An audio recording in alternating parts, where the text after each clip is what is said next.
Paano ka makakaalis sa kahirapan?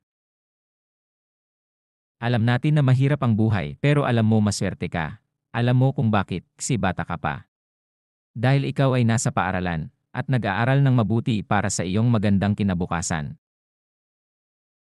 At may mga magulang ka pa na umaalalay sa iyo upang maabot mo ang iyong mga pangarap.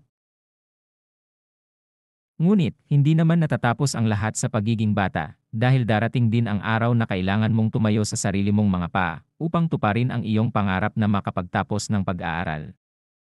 Darating din ang oras na may makikilala ka, na magda-down sa iyo upang hindi mo maabot ang iyong mga pangarap.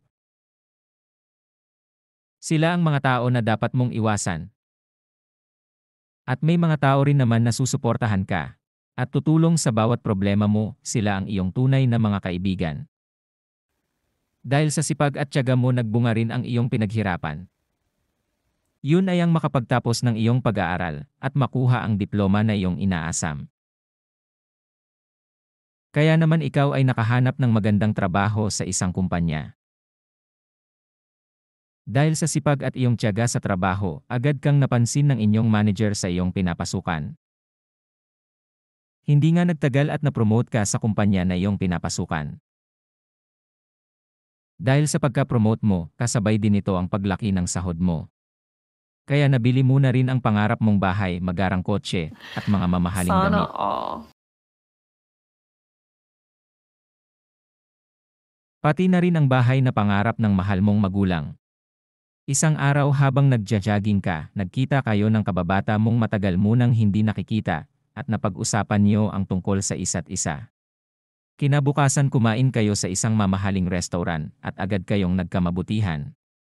Mabilis ang pangyayari at niyaya ka na niyang magpakasal. At hindi ka na nagdalawang isip at pumayag ka na sa alok niyang magpakasal at hindi mapaliwanag ang sayang na darama ng bawat isa. Sa araw ng inyong kasal, masaya ang lahat, pamilya mo, kaibigan, at mga katrabaho mo na dumalo. Lumipas ang buwan at binigay na rin ang matagal mo ng hiling, ang magkaroon ng anak. Pagkaraan ng 9 na buwan, nagsilang ka ng malusog na sanggol. At lumaki siyang batang mabait, magalang, at may takot sa Diyos.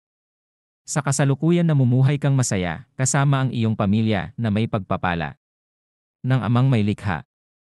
Kung nagustuhan mo ang aking video, pa-like at subscribe. Pahit na rin po ng notification bell para lagi kang update sa susunod nating video. Salamat po.